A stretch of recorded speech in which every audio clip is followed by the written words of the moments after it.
Today topics are Rayleigh scattering and Thomson scattering. Tomorrow we will discuss about the Raman effect and the radiation damping and resonance fluorescence. Before starting the Rayleigh scattering and the Thomson scattering, we will discuss about the Kramers-Heisenberg formula. For this, let us consider the scattering of photons by atomic electrons. Before the scattering, the atom is in stage A and the incident photon is characterized by K epsilon alpha. And after the scattering, let us consider the atom will go into the state B and the outgoing photon is characterized by K dash epsilon alpha dash. For simplicity, let us consider a electron beam, that is one electron beam, and neglect the spin magnetic moment interaction.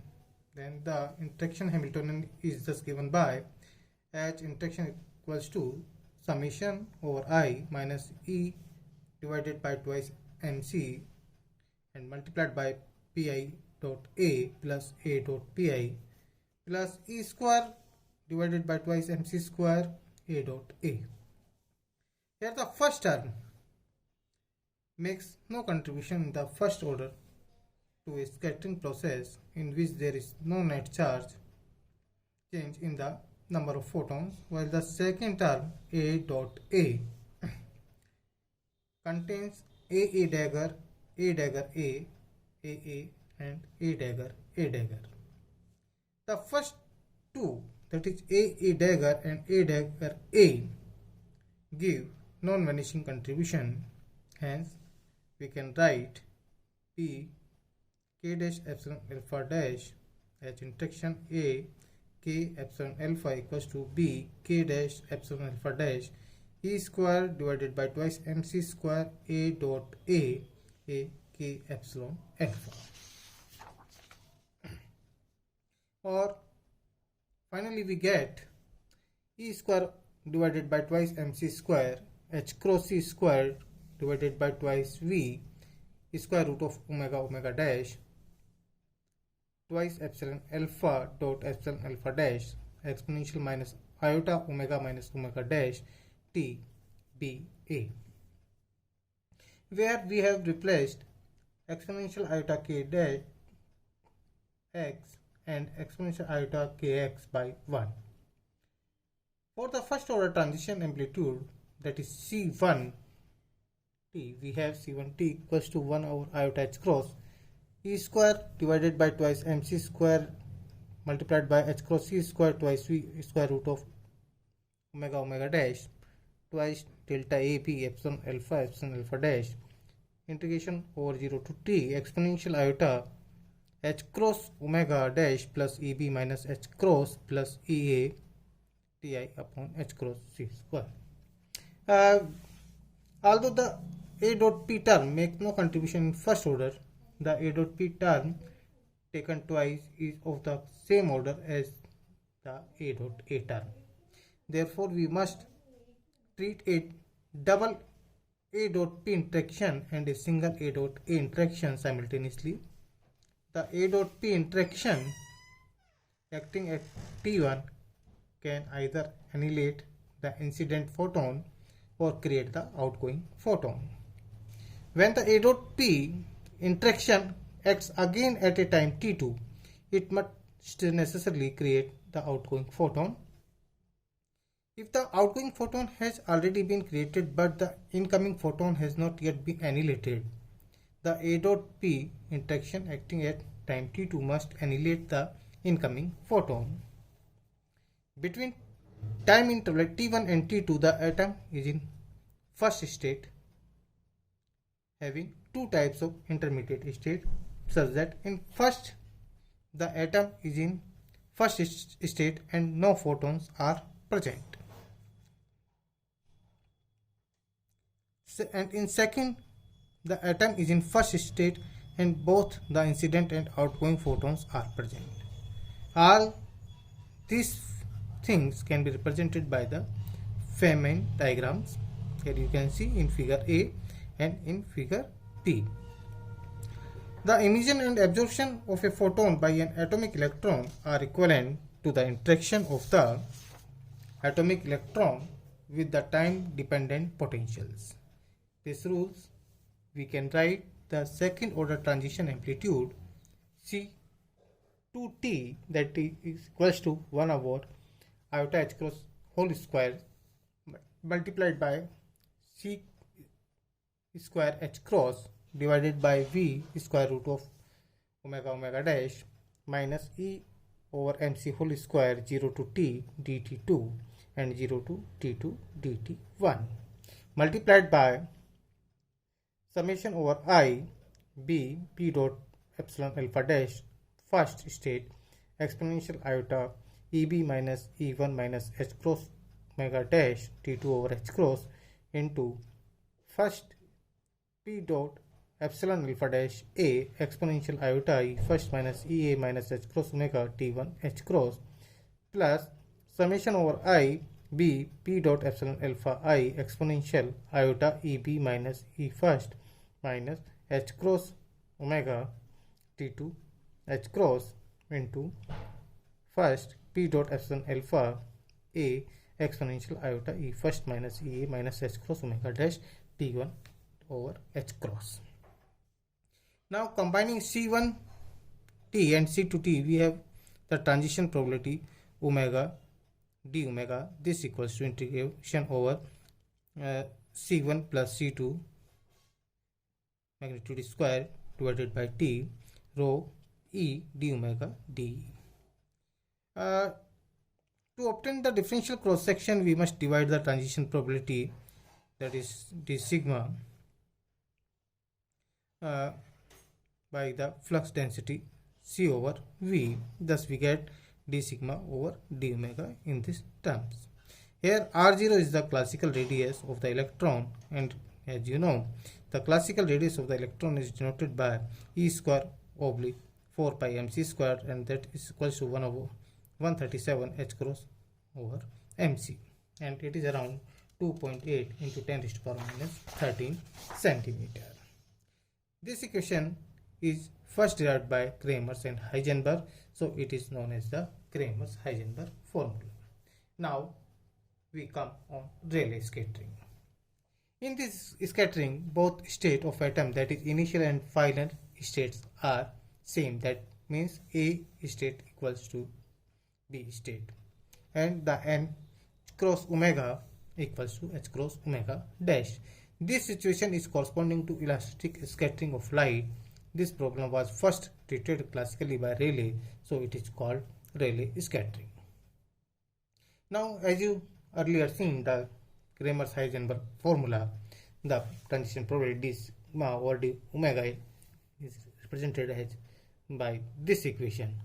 Now, using the commutation relation between x and p, means position and momentum, we can write epsilon alpha dot epsilon alpha dash, and this is equals to 1 over mh cross summation over I 2 over omega first a p dot epsilon alpha a first p dot epsilon dash first a.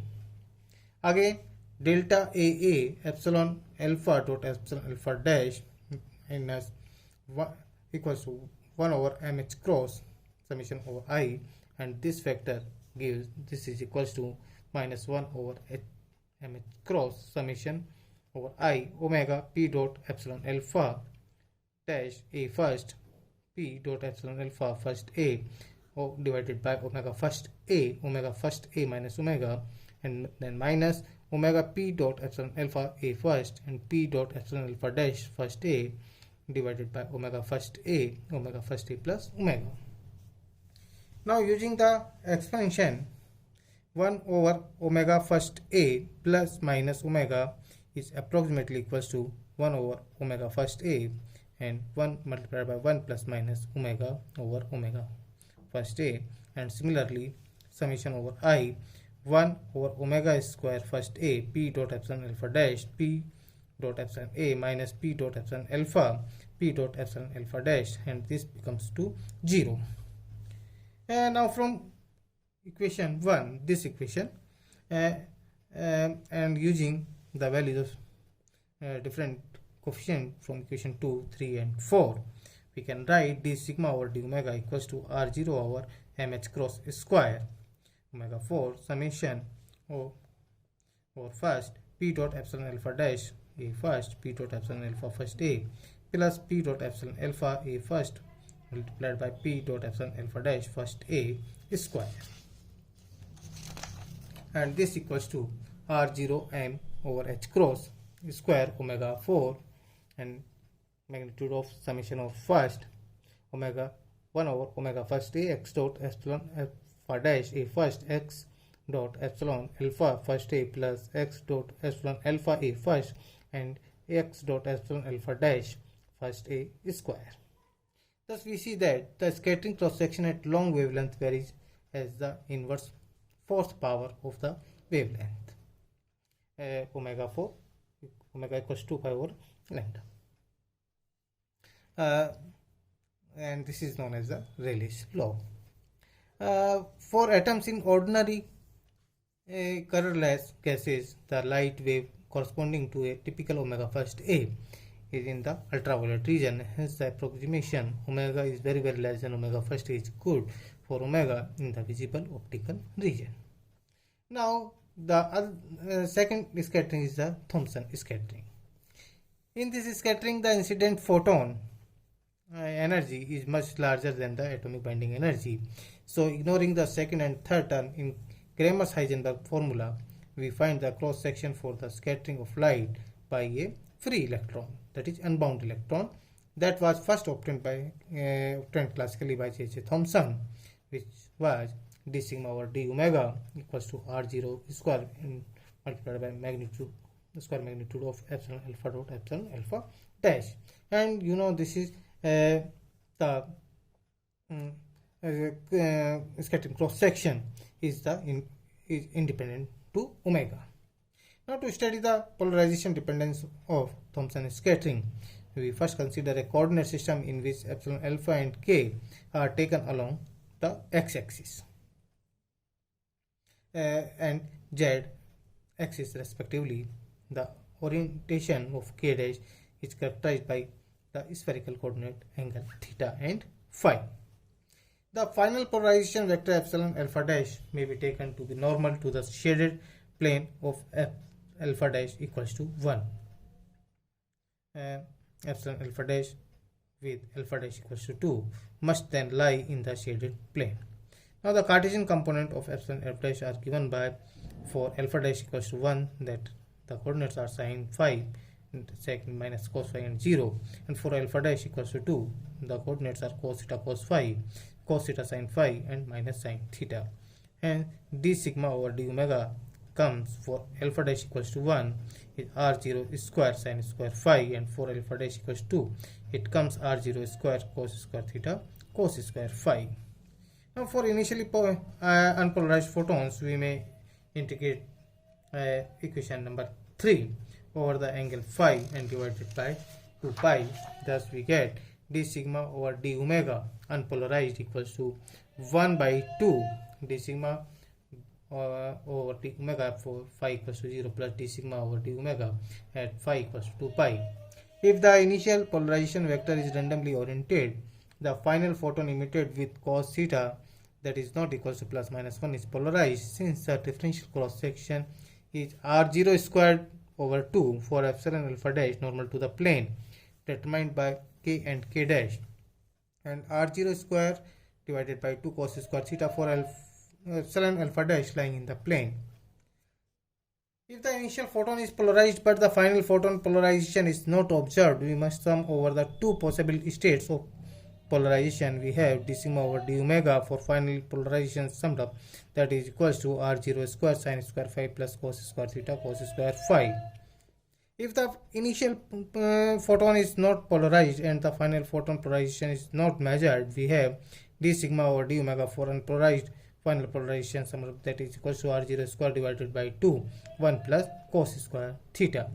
Then the total cross section for Thomson scattering is given by 8 by r0 square divided by 3, that is equals to 6.65 × 10⁻⁻25 centimeter square. Now the quantum theoretical treatment of Rayleigh and Thomson scattering can be compared to the classical counterpart.